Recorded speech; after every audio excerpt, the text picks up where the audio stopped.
Bueno, es el informe que sale el 30 de junio sobre los stocks trimestrales. Es la lectura de los stocks trimestrales de granos en Estados Unidos al 1 de junio, Ujú. que obviamente va marcando la pauta de cómo va la demanda y cómo van quedando obviamente los stocks en Estados Unidos. Y también el informe de área, después que tuvimos obviamente ya la culminación de la siembra en Estados Unidos, la lectura de cuál va a ser el área final de producción para la campaña 17-18. En relación a los stocks trimestrales, no hubieron muchas sorpresas. Los stocks trimestrales de soja quedaron en 26 millones de toneladas. En relación a la expectativa del mercado, esta lectura fueron 500.000 toneladas menos de lo esperado.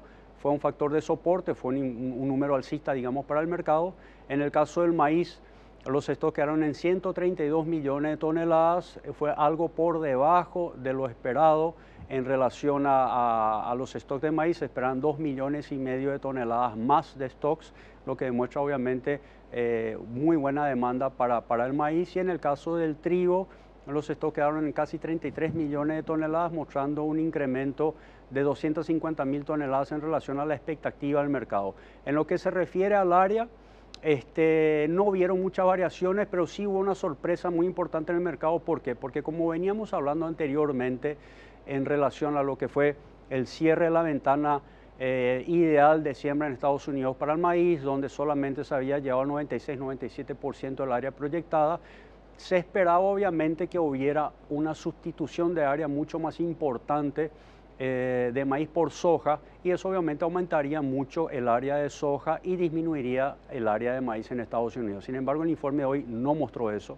De hecho, mostró una leve disminución en el rango esperado por los analistas en relación al área de soja, dejando el área de soja en 36,22 millones de hectáreas y el área de maíz quedó en 36,7 millones de hectáreas. Ahora, en relación al mercado, ¿cómo reaccionó a este informe del USDA? Hoy tuvimos, Omar, uno de los días más volátiles del año hasta el momento. O sea, hubo mucha volatilidad. De hecho, este informe, él es reconocido por generar mucha volatilidad, mucho nerviosismo, porque Sí. tenemos cierre de mes, cierre de trimestre, y Ujú. es un informe importante que obviamente a veces el USDA arroja alguna sorpresa y genera cambios bruscos en el mercado, ¿verdad? Hoy prácticamente vimos en lo que fue la evolución en el mercado de soja,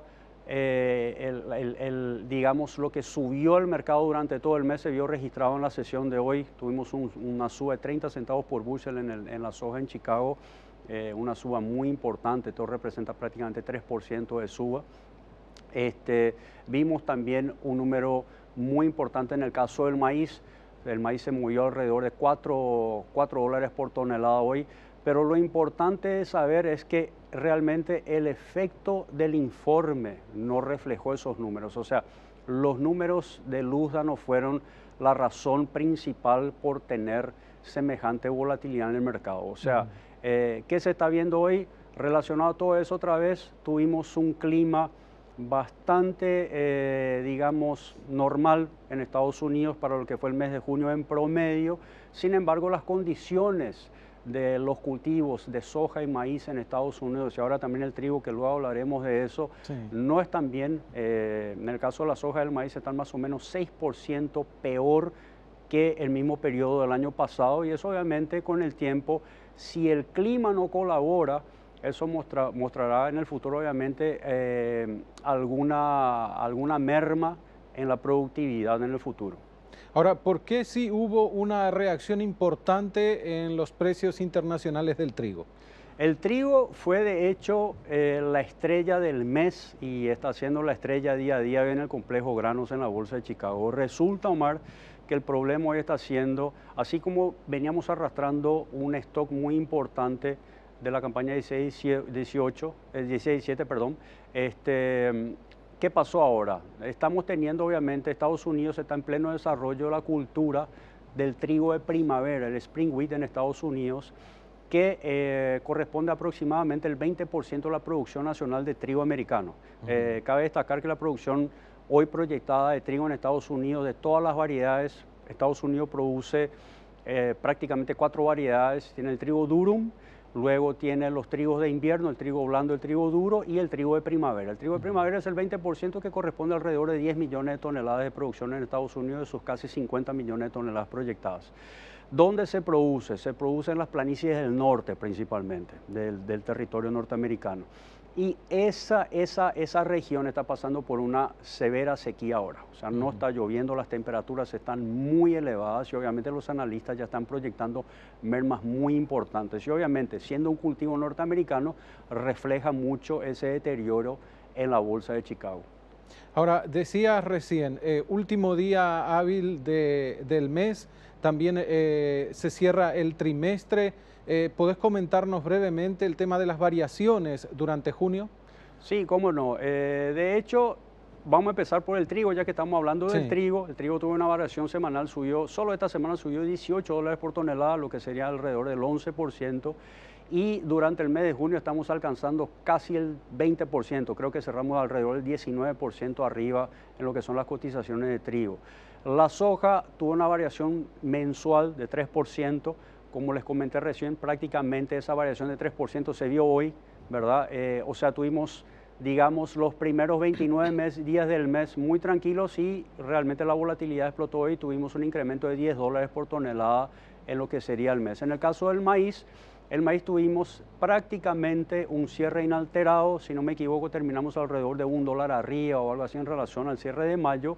Sin embargo, el maíz tuvo mucha volatilidad también porque durante el mes estuvo mucho más abajo. Entonces, la recuperación del maíz fue prácticamente toda esta semana, donde vimos una recuperación de 4% o unos $6 por tonelada. En lo que se refiere a qué pasó durante el mes, prácticamente tenemos el deterioro de la situación de los cultivos en Estados Unidos. Como bien le dije recién, la cosa no está muy bien por allá. Sí. Y ahora también tenemos el pronóstico climático, que desde mi punto de vista esto es lo que más le está generando volatilidad al mercado actualmente. ¿Por qué? Porque hoy tenemos el último día hábil del mes. No nos olvidemos que la próxima semana tenemos una semana corta de trading porque tenemos un día feriado por el 4 de julio, Independencia Norteamericana. Y también la expectativa para el mes de julio para el territorio norteamericano es de temperaturas arriba de lo normal y precipitaciones por debajo de lo normal, o sea, clima seco y caliente, y eso obviamente pasa a ser un factor de soporte para los precios. Y a nivel general, precisamente lo último que decías, ¿cuál es la perspectiva de los granos en el mes de julio? Bueno, así como nosotros llegamos, en el caso de la soja, por ejemplo, Omar, ahora durante el mes de junio nosotros llegamos a llegar a unos niveles más bajos de agosto del año pasado. El maíz, el trigo, todos los commodities en general, así como habíamos hablado en un programa anterior, hubieron liquidaciones importantes en todos los sectores de commodities, lo que son llamados también los soft commodities, la fibra, el algodón, el café, el azúcar, el cacao, etc. Obviamente por una cuestión de oferta y demanda, estos productos se pusieron baratos. En el caso del trigo, como nosotros veíamos, teníamos una amplia oferta y ahora se está viendo hay proyecciones de cortes de producción debido al clima en Estados Unidos y vemos el mercado evolucionando 19% en un mes, ¿verdad?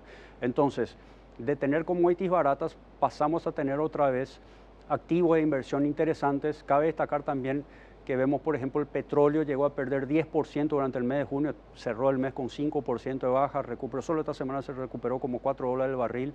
El dólar index perdió mucho valor también durante junio, perdió alrededor de 1,27%.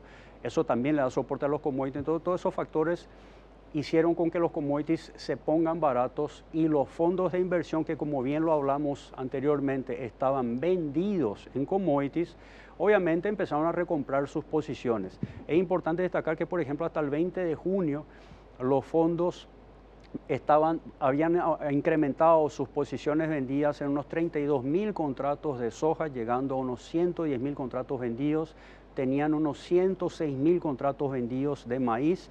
Y la posición más neutra, donde obviamente ya habían recomprado mucho debido a la situación del clima, fue en el caso del trigo, que tenía alrededor solamente de 10.000 contratos vendidos, pero todo posiciones vendidas. Entonces, ¿qué pasa, Omar?